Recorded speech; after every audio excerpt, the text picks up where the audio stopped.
Hey guys, Footy Manager TV here, and today I've got my 4th episode of my Arsenal FIFA 13 career mode, and we've got a match in the Capital One Cup against Crystal Palace. But first off, in the calendar, I wanted to prove, like in the last episode, I said the Sunderland match, it got corrupted and I couldn't show it. It was only a 0-0 result, like I said, so you're not missing out on too much. There wasn't too much exciting action, and still being early in the league and me just getting back to playing FIFA. I haven't really played it much lately, so I'm just getting back into it. I'm just, trying to play properly and that kind of thing. Trying to play how Arsenal play, score some nice goals and all that kind of thing. Yeah, but sometimes offline you just can't play the way you want to. I'm not sure about other people. Sometimes my reactions are slow from the controller. I'm not going to go into it, but yeah, that's just some occasions, especially on away matches. But I've got like this one right here, away matches. Hopefully nothing scripted happens, but you can't really control that. And yeah, Crystal Palace, they're a decent team for a championship, I guess. Obviously, they're going to be in the Premier League this season coming up, and in FIFA 14, of course. I'm probably not going to do a Crystal Palace career. That I want to be a good team at the start, but maybe after that we'll see what I can be. But yeah, like I said, most likely I am going to be Barcelona because Messi and Neymar, who wouldn't want to play with them in the same team? But also I want to rebuild them. Obviously, like players like Puyol, Victor Valdez as a keeper, probably looking to replace him. And yeah, like the midfield needs to, like Xavi and Iniesta, they're sort of getting a bit older now. They're going to get to the stage in FIFA where they start to decrease, maybe after a season or two. Well, probably Xavi from the start, which is disappointing. But I'll get into that when actually FIFA 14 is out. And it's not too far away, but for now, in the 8th minute, we score a goal by our captain, Jack Wilshere. He's lifting for me. He's been good early. He's been solid in midfield, and he's starting to score some goals as well. So he's a big player for the future as well because he's still young. He's not an older player. And yeah, he's been at Arsenal for quite some time. I thought it was a perfect stage to hand him the captaincy from Thomas Vermaelen. I prefer someone in midfield to be captain pretty much, really to boss the midfield and all of that. And here we had another chance, good passing around. And Warren, he scores again. He's a fantastic signing. I know it's just against Crystal Palace and we're expecting to win most likely by quite a few goals, really. And we are showing that right now. We're dominating early. But Warren, he's been a very good... that's why I signed him, to get those goals outside of the box. And he's really showing he can do that. You just really need to get the direction right with him. And the power takes care of itself because it's like 92 shot power for him. And pretty decent long shots. And he's got the trade as well. And we pick up a pen here after some nice piece of skill right there from Gervinho. He's becoming a really good player for me, Gervinho. He's got, or not becoming, he is a solid player. Like the way he plays, if you really exploit his best attributes, like his dribbling and his pace and the skills, he'll be an effective player for me throughout the series. But here, Oliver Giroud, I need to get this guy on good confidence, because when he's on full confidence, he can be a good player. Like the season at Montpellier, when he came, the season before he came to Arsenal, he scored 21 goals in the league. So he can get a lot of goals if he has the confidence and gets the right delivery, and hopefully we can get that for him. And he can maybe repeat that like he did at Montpellier, score 20 goals in the league at least, and I'll be happy with that from him, because no doubt he's our main striker. Obviously we have Walcott and Podolski who can play there, but they're pretty good out wide if you have Walcott on the right midfield and Podolski on the left, because he's pretty strong, Podolski. Well, he's not weak, I guess, so he can be good out wide and create. Santi Cazorla here trying to create something, and we actually win a lucky corner that could have been, that was like really close to being a throw-in, so it was very good to get the actual corner from here, and hopefully can use it effectively and score a goal. And we actually do. Look at that, Jaws Akor coming in with his strength. As I mentioned, that's why I scored this guy. He's just such a physical presence, and it will result to him scoring goals from corners. If you just look at the replay here, what he actually did, he just used his strength to win the ball, muscled past a couple opponents, so he can basically get the ball, apart from the opponents. He just muscled them out of the way, and he ended up scoring a goal in his debut. Even though it was in a Capital One Cup match, you got to be happy. That's where you got to slowly introduce your younger players into the team. You can't put them in a big match straight away. You might see that in like the next couple games, but I'll focus that in other episodes. Giroud was here. Of course, I was going to go for the sweaty goal, but I wanted to give it to Oxlade-Chamberlain.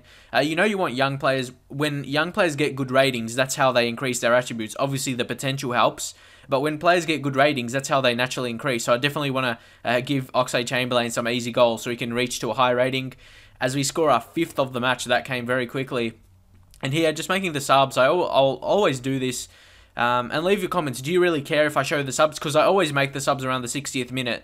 But sometimes I can't be bothered to edit it in. I just edit it out so the video can be shorter. But if you like seeing who I put on and all that kind of thing, yeah, just leave in the comments. I put Gibbs there as the left midfielder. It really mixes well because Monreal has high defensive work rate, then Gibbs has medium and medium there. So there, it's kind of interesting. And that's the thing about Monreal in this Arsenal formation. He's got high defensive work rate, so he's not going to attack much in that left mid or the left back position. He's not going to make runs. So that's one thing I have to look at in between him and Kieran Gibbs. But even Kieran Gibbs, he doesn't even have high attacking work rate as well. So they're going to be in defence a lot if you play them left back, which is a good thing. And that was never going to be a goal there. The goalkeeper was always going to save that, but now they have a corner. Obviously, they're not going to come back and get a win from here, but they have a chance to score. So let's see what happens from the corner right here. They put it in, and it was perfect to their player, Ward. I would imagine he's a centre-back, and they pick up the goal there. They took their chance. I had a corner before, and I scored. We had a corner.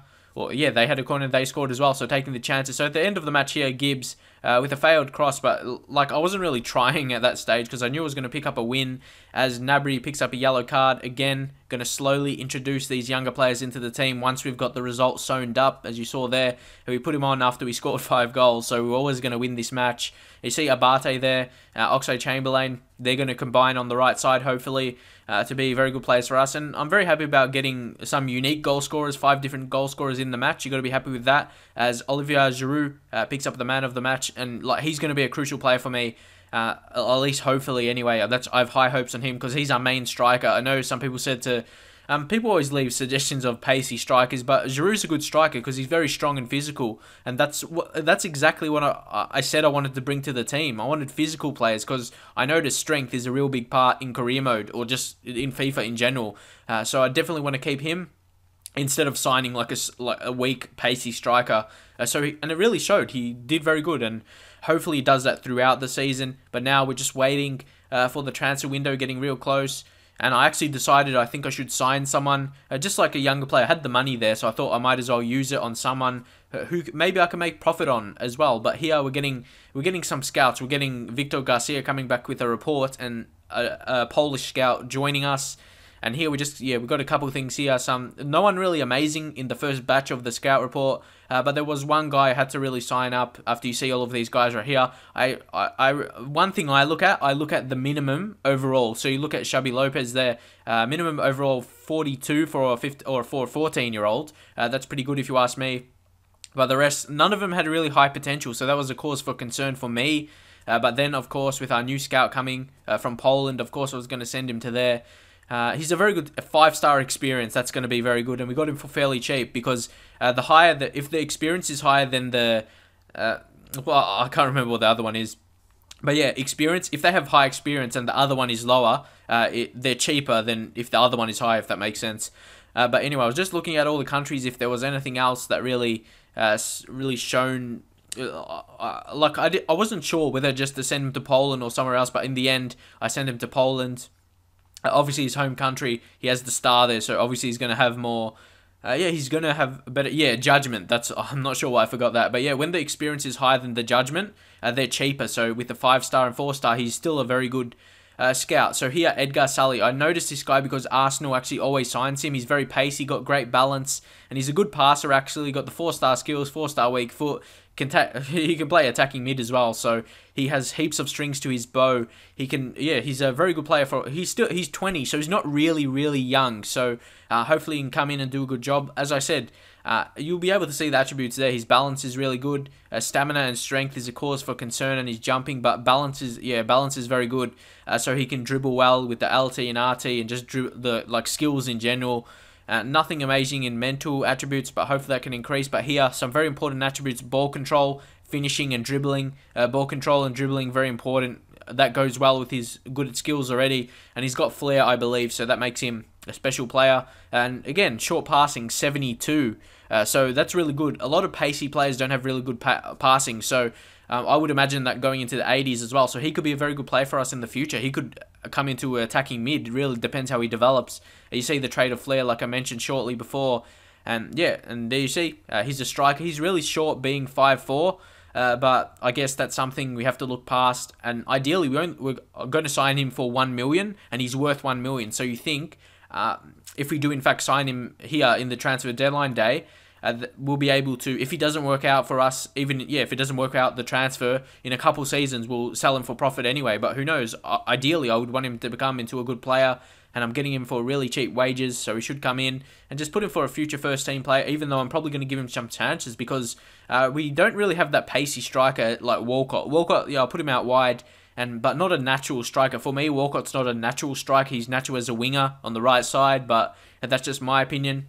We needed a young striker coming through that's decent to come in already. Obviously, we've got guys like Akpom, who's really young. But Sully, because of his pace and skills, he can be decent. Honestly, in FIFA, you either pace and strength together or pace and tricks. That works well. And obviously, a good weak foot helps.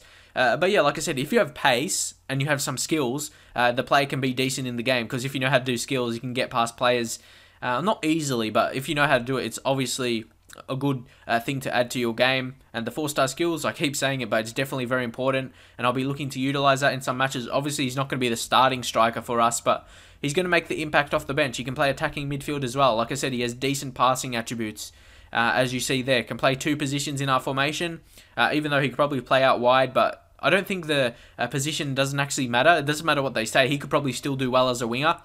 Just say what... Walcott doesn't have left wing in his positions, but he could still play there as good as he would in the right wing. According to EA, they actually said that the ratings don't go down, doesn't matter where you play them. So, yeah, that's the thing they really confirmed. It doesn't really matter where you play their player. They don't decrease in their overall, so you don't need to worry about that when playing him not in a position they have there. But obviously it's realistic to play them in a position it says there, so that's probably what I'm going to go with just to be realistic. And here Daniel Boateng, sending him out on loan to Oldham Athletic. Pretty realistic loan there. Hopefully he can get some experience, but I doubt he'll be part of the future. He's just not good enough. At 59 overall, yeah, he's probably not going to develop into anything amazing, at least at a top 4 level like Arsenal. But here Wojciech Szczesny, 80 overall. Honestly, I probably should have just declined it, but here it could have been dangerous if they accepted, but you'll see what happens next because there's like a limited time left. I probably wouldn't have been able to sign anyone else. Only a couple hours left, and Aston Villa, yeah, they thought it was too much, and that was kind of lucky for me because if they did accept, even if I got the money, I would have had the money to get a good goalkeeper, but as you know, when there's only 2 hours remaining, it's impossible to buy anyone. Even if an offer is accepted, it just cancels at this minute right here, so... yeah, that was a bit lucky that all that thing didn't go through. So that's pretty much it for now. As you see, the transfer day ended, or the deadline day ended. And yeah, honestly, we didn't get too many big signings on deadline day. We made our signings already, which I was very happy with. I don't want to wait to the end. I want to get them early. So we did sign some good players. Obviously, Wareen is the main one, already making an impact, quite a big impact, scoring 2 goals for us already in 2 different matches. So next up, we're going to have a match against Liverpool. And these are the thing that settles the title pretty much against the bigger teams, unless other teams get bad results early. But you see Manchester United and Manchester City starting pretty well. So I'll leave it at that for now. Next 2 matches coming up against Liverpool and Lille in the Champions Cup, or the Champions League, but it says Champions Cup in the game because Pez has the Champions League licensing. So I'll leave it at that for now. Hopefully you enjoy this series, and I'll see you guys next time.